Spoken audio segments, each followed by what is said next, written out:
The rain kept falling on the small town of Cedar Valley, making everything look gray and sad.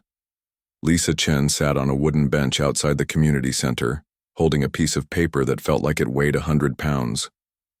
The eviction notice was stamped with red letters that seemed to scream at her. She had 7 days to leave the tiny apartment she shared with her 2 kids. Her hands shook as she read the paper for the 10th time that morning. 3 months behind on rent. The numbers didn't lie, even though she wished they would. After her husband Jake left them 6 months ago, taking their savings and leaving only a note saying he needed to find himself, Lisa had been drowning in bills and responsibilities. She worked 3 jobs now. Morning shifts at the diner on Main Street, afternoon cleaning at the local office building, and weekend shifts at the grocery store. Still, it wasn't enough. The money never stretched far enough to cover rent, food, childcare, and all the little things that kids needed. Her daughter Amy, who was 8 years old, had started asking why they ate peanut butter sandwiches for dinner so often. Her 6-year-old son Tommy kept wearing shoes that were too small because Lisa couldn't afford new ones yet. Every night, she lay awake calculating numbers in her head, trying to find a way to make things work. But the math never came outright. The community center door opened and a woman in a neat blue dress came out. This was Mrs. Rodriguez, the social worker who had been trying to help Lisa for weeks now. She sat down next to Lisa on the wet bench, not seeming to mind that her dress might get damp. "Any luck with the housing applications?" Mrs. Rodriguez asked gently. Lisa shook her head. "They all have waiting lists that are months long. The cheapest apartments want first month, last month, and security deposit up front. I don't have that kind of money." Her voice cracked a little. "I don't know what I'm going to do. I can't let my kids live in our car." Mrs. Rodriguez put a kind hand on Lisa's shoulder. "We'll figure something out. There are emergency shelters, and sometimes people in the community step up to help." Just then, an old pickup truck pulled into the parking lot.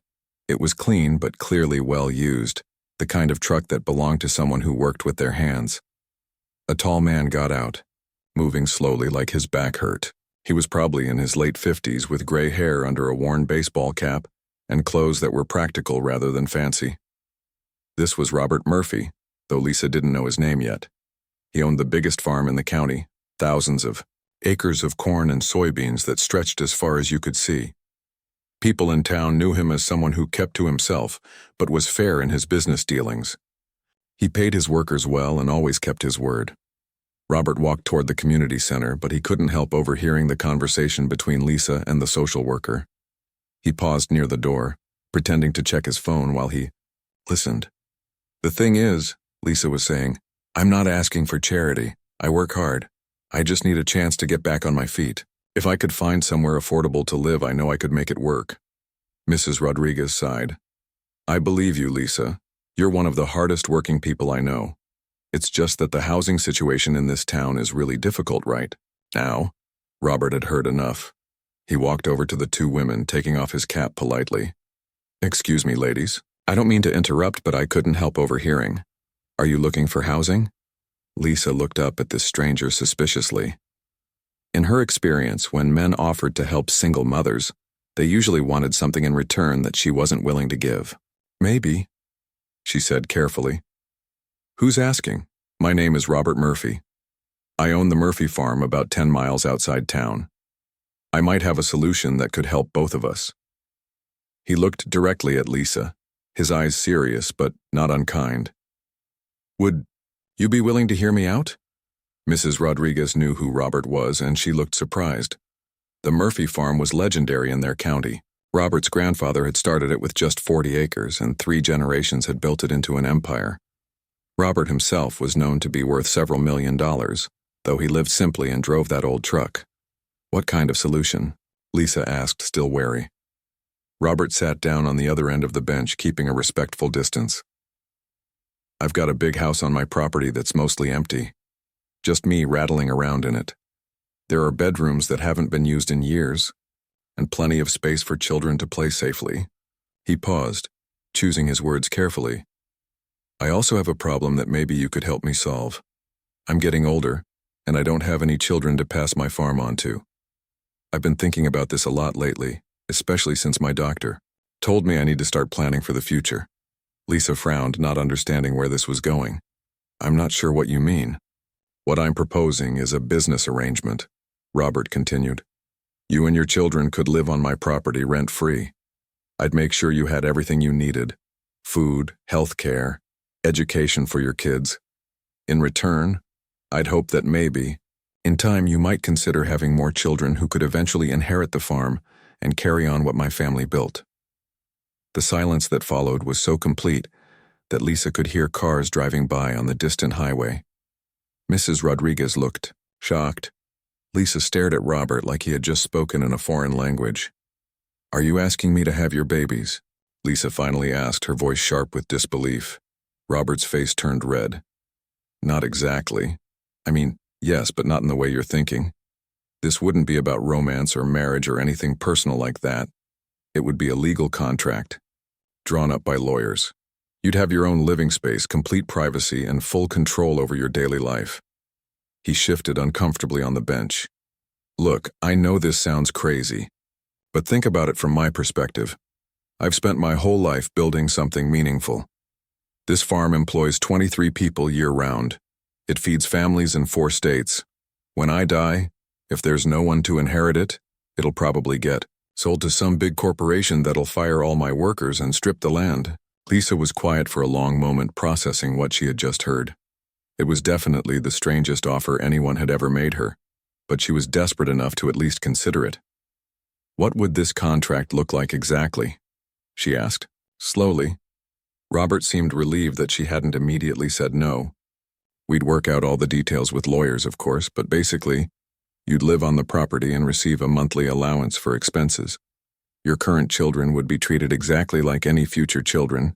They'd all be provided for, equally. Healthcare, education, whatever they needed. He looked down at his hands. I wouldn't expect anything to happen right away. You'd need time to settle in, to see if you felt comfortable with the arrangement. And if you ever decided it wasn't working out, you'd be free to leave with a significant financial settlement to help you start over somewhere else. Mrs. Rodriguez finally found her voice. This is certainly an unusual situation. Lisa, you'd definitely want to have a lawyer review any agreement before making any decisions. Lisa's mind was spinning. Part of her was horrified by the whole idea. Having children as part of a business deal seemed wrong on so many levels. But another part of her, the part that was terrified of being homeless with 2 young kids, was intrigued by the possibilities. Why me? She asked. You don't even know me. Robert smiled for the first time since the conversation started. You're sitting here on a rainy day, fighting for your children instead of giving up. You're working 3 jobs to try to make ends meet. Mrs. Rodriguez here was telling you about all the reasons why getting help would be difficult, and you weren't making excuses or blaming other people. You were just trying to figure out how to solve the problem. He gestured toward the community center. I've been coming here for months, donating money and supplies. I've met a lot of people who are struggling. Most of them are good people who've had bad luck. But you're different. You've got the kind of determination and work ethic that I respect. Lisa felt tears starting to form in her eyes, but she blinked them back. She couldn't afford to be emotional right now. She needed to think clearly. What would happen to my current children in all this, she asked. They'd be treated as my heirs, just like any future children. The farm would belong to all of them equally. Robert's voice was firm on this point. I'm not just looking for someone to give me biological children. I'm looking for a family to pass my life's work on to. The rain was starting to let up, and beams of sunlight were breaking through the gray clouds. Lisa took this as some kind of sign, though she wasn't sure what it meant. I need time to think about this, she said finally. Robert nodded and pulled a business card from his wallet. Take all the time you need. My number is on there. If you want to see the property or if you have questions, call me anytime. He stood up, put his cap back on, and walked toward his truck. Then he turned back. Lisa, I know this sounds strange, and maybe it is. But sometimes strange situations call for creative solutions. I'm not a perfect man, but I'm an honest one. If you decide to consider this, I promise you'll be treated with complete respect. After he drove away, Lisa and Mrs. Rodriguez sat in silence for several minutes. Well, Mrs. Rodriguez said eventually, that's not something you see every day. Lisa looked down at the business card in her. 3 days had passed since Lisa met Robert Murphy at the community center, and she hadn't been able to stop thinking about his strange offer. She had 4 days left before the eviction, and her other options were running out fast. The women's shelter had a waiting list, and her sister in California wasn't returning her phone calls. Lisa sat at her kitchen table after putting Amy and Tommy to bed, staring at Robert's business card. She had looked up his farm online and found newspaper articles about the Murphy family going back 3 generations.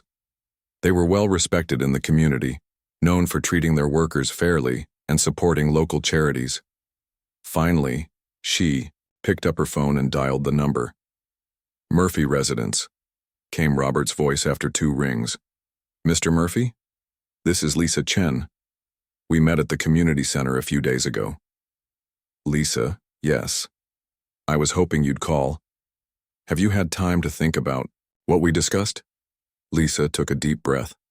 I have, and I'm interested in learning more, but I have a lot of questions and I want to be very clear about what this arrangement would involve. That's smart, Robert said. Would you like to come out to the farm tomorrow? You could see the property and we could talk through all the details. Bring your children too. I think it's important they see where they might be living. Lisa hesitated. Taking her kids to meet a stranger felt risky, but she also couldn't make this decision without knowing how they'd react to the place. Okay, she agreed. What time works for you? How about 10 in the morning? That'll give us plenty of time to talk and I can show you around the property. Do you have the address? After hanging up, Lisa spent the night wondering if she was making the right choice. But when she woke up to another eviction notice taped to her door, she knew she had to explore every option. The drive to Robert's farm took them through some of the most beautiful countryside Lisa had ever seen. Rolling hills covered in corn and soybeans stretched in every direction. Amy and Tommy pressed their faces to the car windows, pointing excitedly at the horses and cows they saw in the fields. The Murphy farm was impressive even from a distance. The main house was a large white 2-story building with a wraparound porch and well-maintained gardens. There were several outbuildings, including barns, equipment sheds, and what looked like housing for farm workers. Robert met them on the front porch dressed in clean jeans and a button-down shirt. He had clearly made an effort to look presentable for their visit. Welcome to Murphy Farm, he said, shaking Lisa's hand and then kneeling down to Amy and Tommy's level. And you must be the famous Amy and Tommy I've heard so much about. Amy, always the more outgoing of the two, smiled and said hello. Tommy hid behind Lisa's legs, peeking out shyly at this tall stranger. Would you like to see the animals first? Robert asked the children. We've got horses and there are some baby calves that were just born last week. Both children nodded enthusiastically, and their tour began at the barn. Robert was surprisingly good with kids, patiently answering their questions and letting them pet the gentler animals. Lisa watched him carefully, looking for any signs that would make her uncomfortable, but he seemed genuinely kind, treating her children with the same respect he'd shown her. After an hour of exploring the farm, Robert suggested they go inside the house to talk while the children played in the large fenced backyard. The inside of the house was clean, but clearly the home of someone who lived alone. The furniture was practical rather than decorative, and there were no pictures of family on the walls. It felt like a house where people had once lived and laughed, but that was a long time ago. My grandparents built this house in 1952, Robert explained as they sat in the living room. My parents raised me here, and I always thought I'd raise my own children here too. But life doesn't always work out the way you plan. Lisa looked around at the spacious rooms and high ceilings. It's beautiful. How much land do you have? About 3,000 acres now. We grow corn and soybeans mostly, but we also raise some cattle. It's been profitable for decades, and if it's managed right, it'll stay profitable for generations. He opened a folder he'd placed on the coffee table. I had my lawyer draw up a preliminary agreement based on what we discussed. I want you to take it home and have your own lawyer look at it, but I thought we could go through the main points together. Lisa took the papers, feeling nervous. Legal documents always made her anxious, but she forced herself to focus on what Robert was saying. The basic structure is this, he began. You and your children would live here rent-free. I'd provide a monthly allowance of $3,000 for expenses like food, clothing, and entertainment, healthcare, and education. Costs would be covered separately. Lisa's eyes widened. $3,000 was more than she made in a month working 3 jobs. In addition, Robert continued, I'd set up college funds for Amy and Tommy starting immediately. By the time they're ready for college, they'd have full scholarships to any school they could get into. What would you expect from me in return? Lisa asked, though she thought she already knew the answer. Robert cleared his throat, looking uncomfortable. The hope would be that you might consider having children who could inherit the farm. But there would be no pressure about timing. And if you decided you didn't want to have more children, that would be your choice. What if I met someone else and wanted to get married? That would be your decision too. The contract would include provisions for that situation. Robert looked down at his hands. Lisa, I want to be completely honest with you. This isn't about romance or personal relationship for me. I'm 58 years old and I've accepted that I'm probably not going to find love and get married the traditional way. He gestured around the empty house. But I can't stand the thought of everything my family built just disappearing when I die. This farm supports dozens of families. It's part of the community's history. I need to know it'll continue. Lisa was quiet for a moment, processing everything.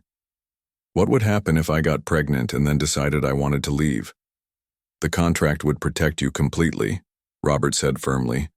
You'd receive a settlement that would let you start over anywhere you wanted, and any children would still inherit their share of the farm when they turned 18. From the backyard, they could hear Amy and Tommy laughing as they chased each other around the large yard.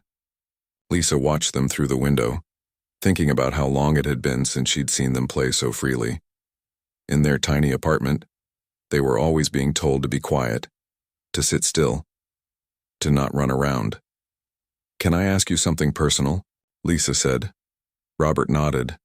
Why haven't you ever gotten married and had children the normal way? Robert was quiet for a long time before answering.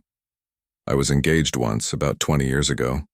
Her name was Catherine, and I thought we were going to spend our whole lives together.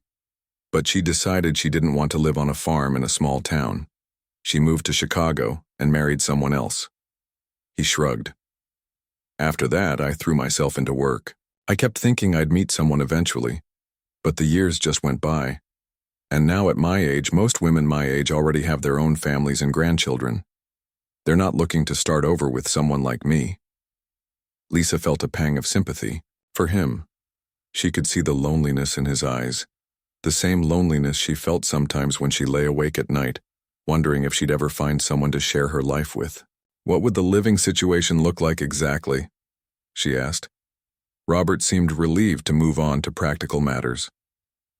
There are 4 bedrooms upstairs. You and your children could have your own space, completely private. I spend most of my time in the downstairs study anyway, so we wouldn't be in each other's way. He showed her upstairs, pointing out bedrooms that were clean but clearly unused. Amy could have this room, he said, opening a door to a sunny bedroom with built-in shelves and a window seat. And Tommy could have the one across the hall. Your room would be the master bedroom at the end of the hall. The master bedroom was larger than Lisa's entire apartment. It had its own bathroom and a walk-in closet that could have held clothes for 10 people. You'd have complete privacy, Robert emphasized again. Your own space, your own schedule. The only thing I'd ask is that we eat dinner together most evenings, so the children could get to know me, and we could discuss any issues that came up. They went back downstairs and called the children in from the yard. Amy immediately started talking about all the animals she'd seen, while Tommy quietly asked if they could come back and see the baby calves again. On the drive home, Lisa's mind was spinning with possibilities and concerns. Amy chattered excitedly about the farm, asking if they were going to live there. Tommy was quieter, but Lisa could see in the rearview mirror that he was smiling more than he had in months. That evening, after the children were asleep, Lisa called her friend Janet, who worked as a paralegal at a law firm in town. Janet, I need some advice about a legal contract, and I need you to promise me you won't think I've lost my mind. After explaining the situation, there was a long silence on the phone. Lisa, Janet said finally, That's either the strangest thing I've ever heard, or it's the most practical solution to an impossible problem. What do you think I should do? I think you should have a lawyer look at that contract very carefully. But if moving day arrived faster than Lisa had expected. She packed their few belongings into garbage bags and cardboard boxes, amazed by how little they actually owned. 3 lives reduced to what could fit in her old Honda Civic and a borrowed pickup truck from her neighbor. Robert had offered to help with the move, but Lisa preferred to handle it herself. She needed to feel like she still had some control over her life, even as she was making this dramatic change. When they pulled up to the Murphy farm that sunny Saturday morning, Amy and Tommy's excitement was infectious. They ran straight to the barn to see the animals they remembered from their visit, while Lisa stood in the driveway feeling overwhelmed by the reality of what she'd just done. Robert appeared from the house, wearing work clothes and a welcoming smile. "Welcome home," he said simply, and something about the way he said it made Lisa's eyes water. "Thank you," she managed to say. "I still can't quite believe this is real." "It's real," Robert assured her. "Come on, let me help you get settled, though." Next few days were a blur of adjustment. Amy adapted quickly, making friends with the farm cats and asking Robert endless questions about how everything worked. Tommy was more cautious, but Lisa could see him slowly relaxing as he realized this big, quiet man wasn't going to hurt them. Robert had clearly made an effort to make them comfortable. The refrigerator was stocked with food, and he'd bought child-appropriate dishes and cups. Amy's room had been decorated with books and stuffed animals, while Tommy's room had toy cars and building blocks. "You didn't have to do all this," Lisa told him as she tucked the children into bed their first night. "I wanted them to feel at home," Robert replied. "This is their house now, too." The adjustment wasn't without challenges. Lisa was used to making all the decisions about her children's daily routine. But now there was another adult in the house who had opinions about things like bedtime and screen time. Robert was generally easygoing, but he had strong feelings about children helping with age-appropriate chores and spending time outdoors instead of watching TV. "On this farm, we all contribute," he explained to Amy and Tommy one morning. "That means feeding the chickens, collecting eggs, and helping in the garden. Nothing too hard, but everyone does their part." Amy loved the responsibility, proudly, carrying her basket of eggs back to the house each morning. Tommy was less enthusiastic at first, but he gradually began to enjoy the routine of caring for the animals. For Lisa, the biggest adjustment was having time. For months, every minute of her day had been scheduled around work and childcare. Now, with financial security and children who were safely occupied, she suddenly had hours to herself. Robert had suggested she might want to go back to school, something she'd dreamed about but never thought possible. He'd even offered to pay for whatever education she wanted to pursue. "I always wanted to study business," Lisa admitted one evening as they cleaned up after dinner. "I thought maybe I could help run the farm better, make it more efficient." Robert's face lit up. "That's exactly the kind of thinking this place needs. I know farming, but I'm not great with the business side. Someone with fresh ideas could probably find ways to increase profits and reduce costs." Lisa enrolled in online business classes through the community college, studying in the evenings after the children were asleep. It felt amazing to be using her brain for something other than figuring out how to stretch $20 until the next paycheck. The children started at the local school, which was much better than their overcrowded urban school. Amy joined the after-school art program, while Tommy discovered a love for the school library. Both of them seemed happier and more relaxed than Lisa had seen them in months. But not everything was smooth. About 6 weeks after they moved in, Lisa's ex-husband Jake suddenly appeared at the farm. Lisa was hanging laundry on the clothesline behind the house when she saw a familiar car coming up the driveway. Her stomach dropped when she recognized Jake behind the wheel. He got out of the car looking angry and confrontational. "So this is where you've been hiding," he said. "Living with some old man? Real classy, Lisa." "What do you want, Jake?" Lisa asked, instinctively moving between him and the house where her children were inside doing homework. "I want to know what kind of situation you're exposing my kids to." I heard from your sister that you're living with some stranger on a farm. What's really going on here? Lisa felt her anger rising. You mean the children you abandoned 6 months ago? The ones you haven't called or sent money to help support? Those kids? They're still my children, Jake insisted. And I have rights. That's when Robert appeared from the barn, walking slowly but purposefully toward them. He didn't say anything. At first, just positioned himself next to Lisa in a way that made it clear he wasn't going to let Jake intimidate her. Who are you? Jake demanded. Robert Murphy. This is my property. Robert's voice was calm but firm. Lisa and her children live here now, and they're under my protection. Jake looked back and forth between them, clearly trying to figure out the situation. Are you two sleeping together? Is that what this is about? That's none of your business, Lisa said sharply. You gave up the right to ask about my personal life when you walked out on us. I could take you to court, Jake threatened. No judge is going to let you raise my kids in this weird setup. Robert stepped forward slightly.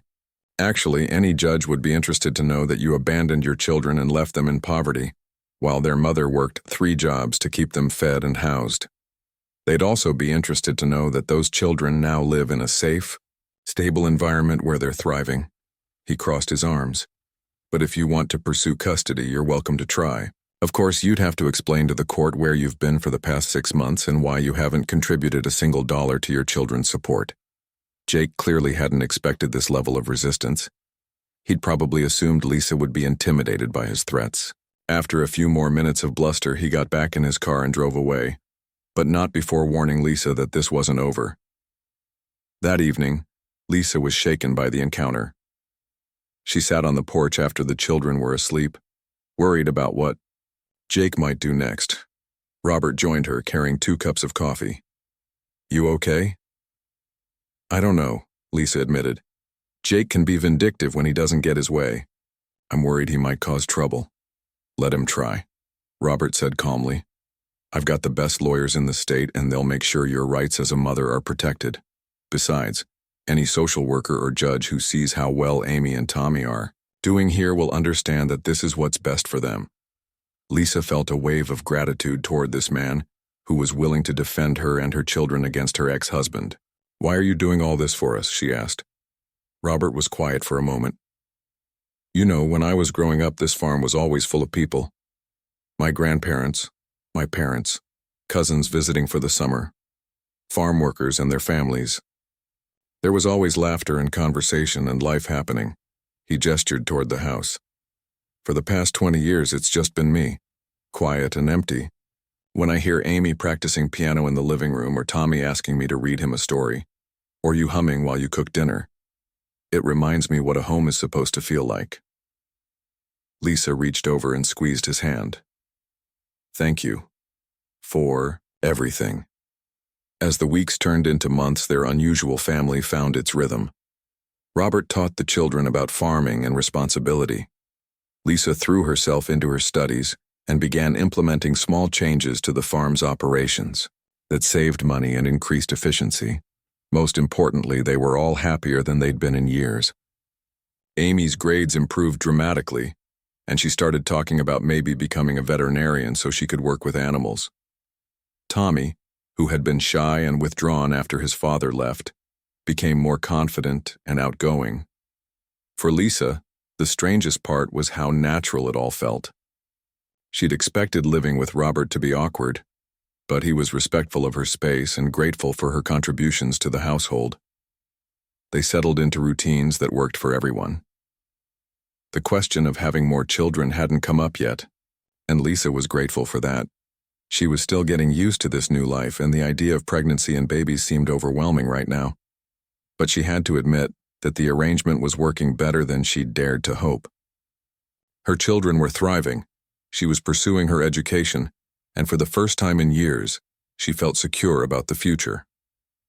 One evening, as she watched Amy and Tommy help Robert repair a fence while chattering excitedly about their day at school, Lisa realized something surprising.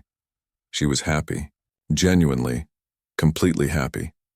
It wasn't the life she'd planned, but it was turning out to be exactly the life her family needed.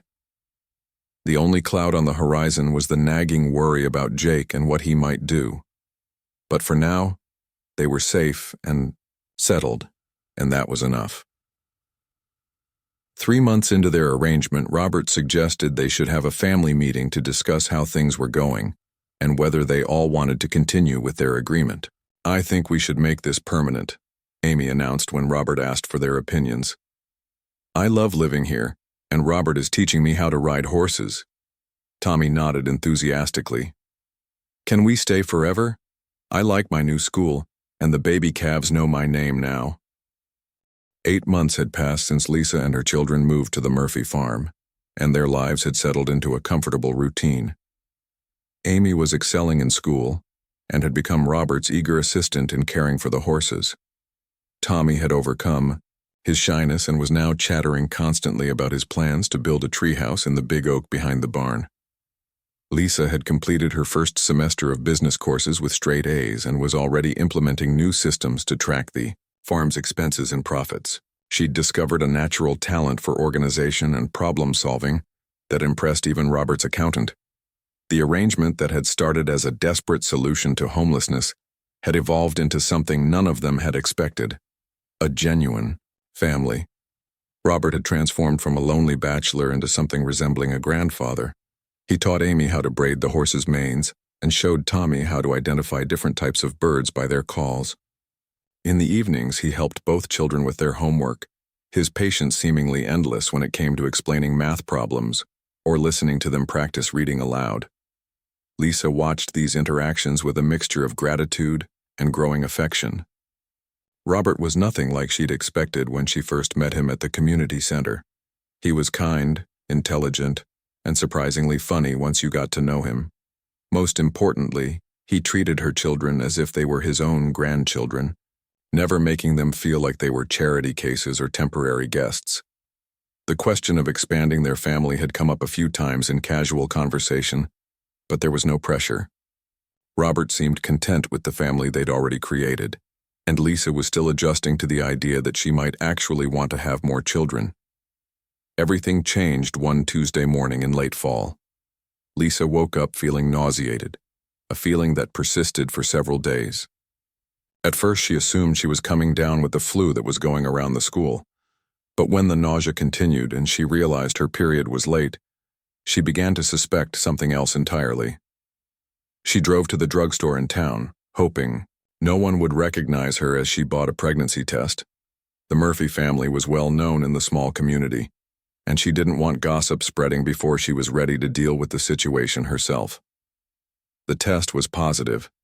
Lisa sat on the bathroom floor, staring at the little pink lines and trying to process what this meant. She and Robert had grown closer over the months, but their relationship was still primarily one of mutual respect and practical partnership. They shared meals and conversation, but they maintained separate bedrooms and personal space. Except for one night about 6 weeks ago, it had been Amy's 9th birthday, and they'd celebrated with a party that included several of her school friends. After the children went to bed, Lisa and Robert had cleaned up together, laughing about the chaos of 9-year-olds hyped up on birthday cake. Robert had opened a bottle of wine he'd been saving for a special occasion, and they'd sat on the porch, talking about their hopes for the children's futures. The conversation had been warm and intimate in a way that was new for them, and when Robert walked her to her bedroom door, something had shifted between them. What happened that night had been tender and mutual, born out of genuine affection rather than obligation, but they'd both been somewhat awkward about it afterward, not sure how to acknowledge that their relationship had become more complicated. Now, holding the pregnancy test, Lisa realized that one night had changed everything.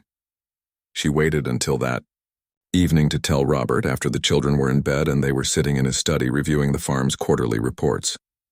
"Robert, I need to tell you something important." He looked up from the financial spreadsheets, immediately sensing the seriousness in her tone. "What is it?" "I'm pregnant." Robert set down his pen and stared at her for a long moment. His face went through several expressions: surprise, confusion, and then something that looked like joy. "Are you sure?" he asked softly. Lisa nodded. "I took a test this morning. I'll make a doctor's appointment to confirm, but I'm pretty certain. Robert stood up and walked to the window, looking out at the dark fields. How do you feel about it? He asked. Honestly, I'm scared. This changes everything about our arrangement, and I'm not sure what it means for us. Robert turned back to her. What do you want it to mean? Lisa had been thinking about that question all day. I don't know. When we started this, it was supposed to be a business arrangement. But it's become so much more than that, and now there's a baby coming. Robert finished. A baby that will be both of ours. They sat in silence for several minutes, both lost in their own thoughts. I want you to know, Robert said finally, that regardless of what happens between us personally, you and this baby will be completely provided for. The contract we signed doesn't change, and neither does my commitment to you and your children. Lisa felt tears starting to form. I never doubted that. You've been more supportive of my family than anyone ever has, including my ex-husband. How do you think Amy and Tommy will react? Lisa smiled for the first time since taking the test. They've been asking for months when you were going to give them a baby brother or sister. They'll be thrilled. Over the following weeks, as Lisa's pregnancy was confirmed and she began to show, their household adjusted to the new reality. Amy appointed herself as the baby's official protector, reading books about infant care and making lists of supplies they would need. Tommy was more interested in whether the baby would be able to help with farm chores when it got bigger. Robert surprised everyone, including himself, with how excited he was about becoming a father. He bought pregnancy books and started baby-proofing parts of the house months ahead of schedule. He also began talking seriously about making legal changes to ensure all the children would inherit equal shares of the farm.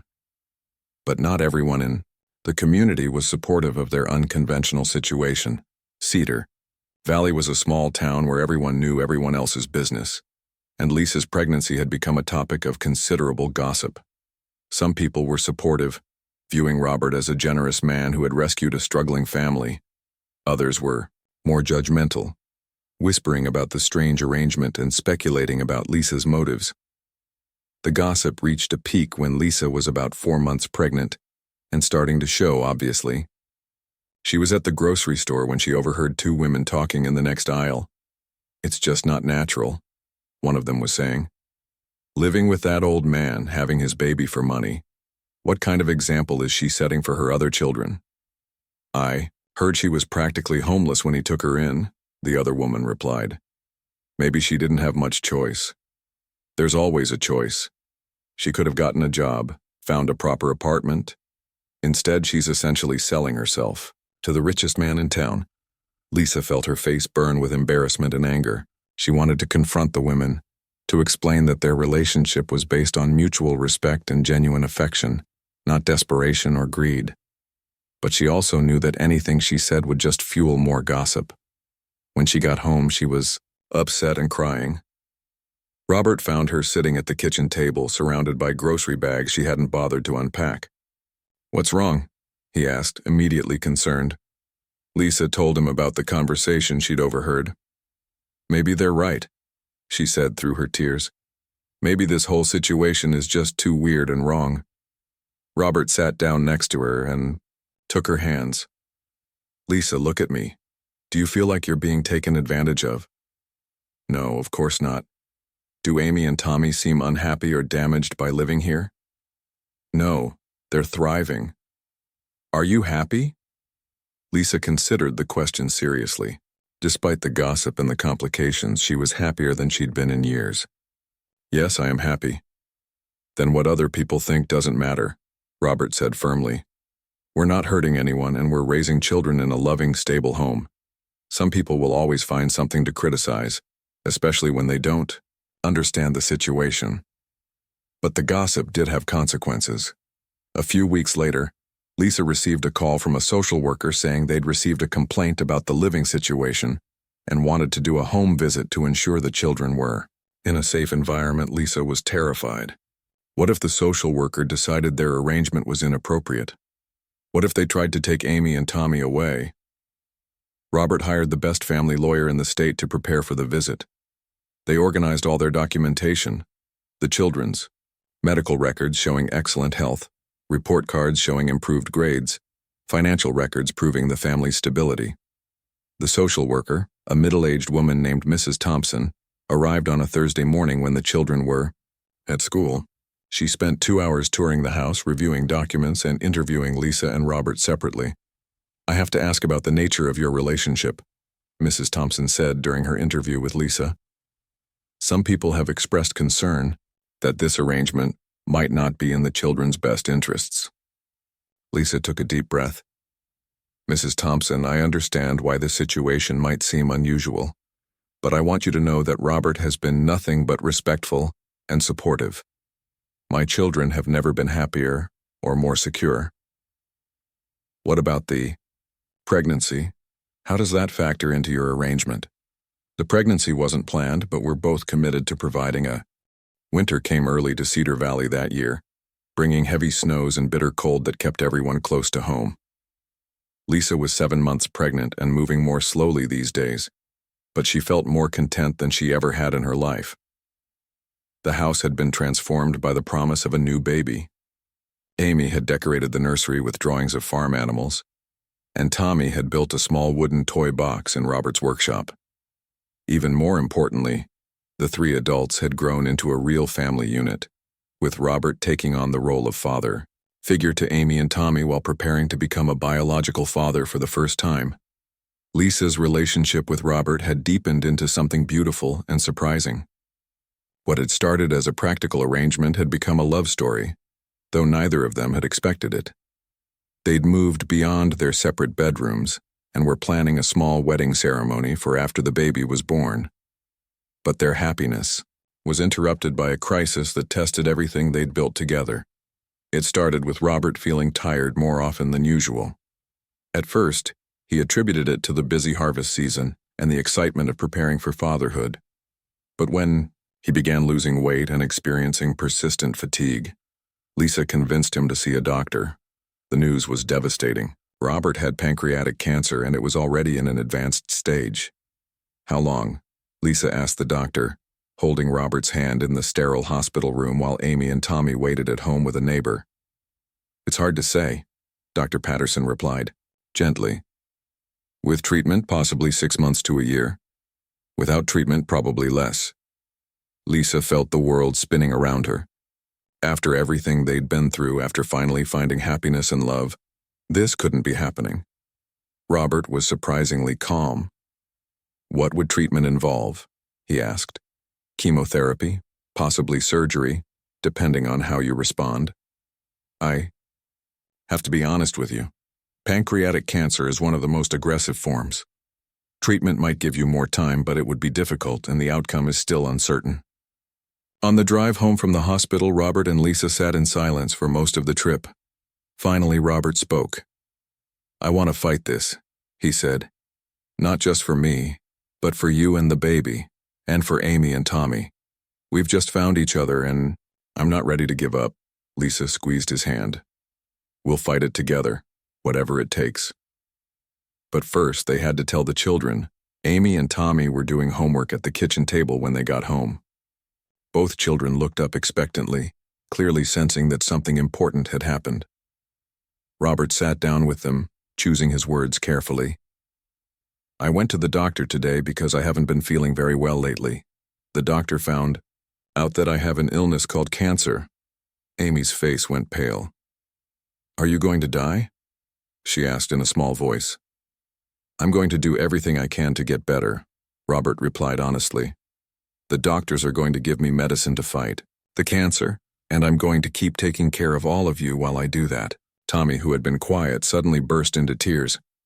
"I don't want you to be sick. You're supposed to teach me how to drive the tractor." Robert pulled both children into a hug. "Hey, I'm still here right now and I'm still planning to teach you everything about running this farm. We just have to take things one day at a time." The next few months were the most challenging of Lisa's life. She was dealing with the physical demands of late pregnancy, while watching the man she loved battle a devastating illness.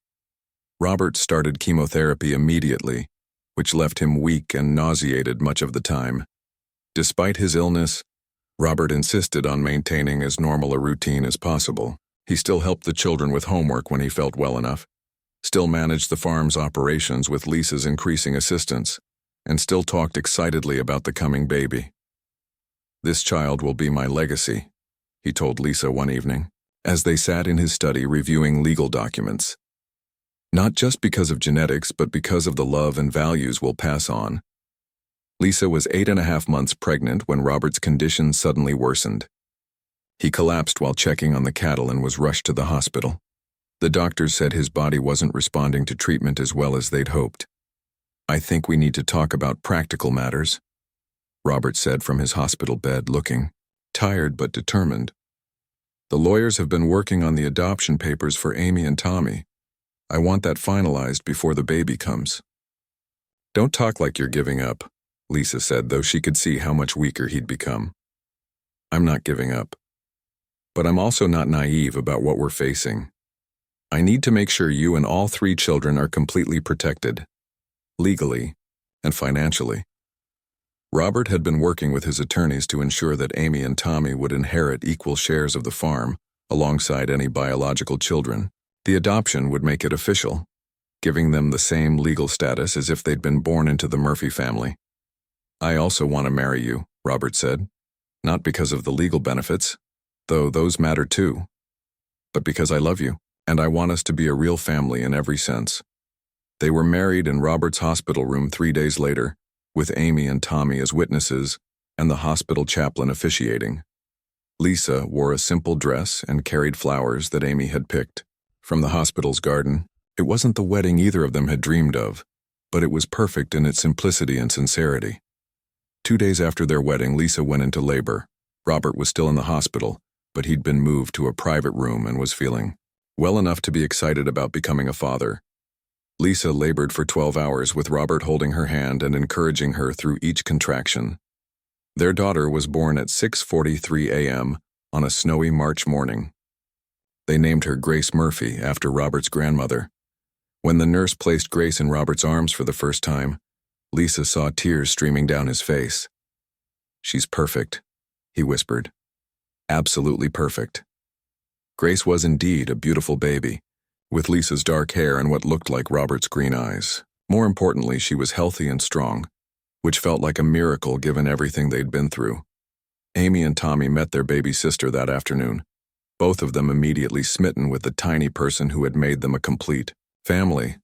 "She's so little," Tommy marveled, gently touching Grace's hand. "Can I help take care of her?" Amy asked. "I've been reading books about babies. You'll both be the best big brother and sister she could ask for," Robert assured them.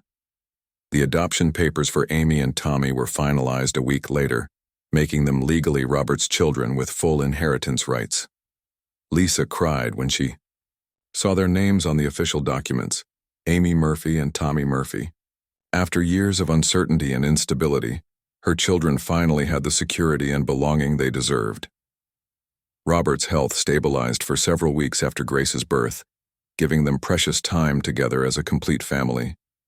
He was able to come home from the hospital and hold his daughter, read to Amy and Tommy, and help Lisa adjust to life with a newborn. But everyone knew this reprieve was temporary. "I need you to promise me something," Robert said to Lisa one evening as they sat together in the nursery watching Grace sleep.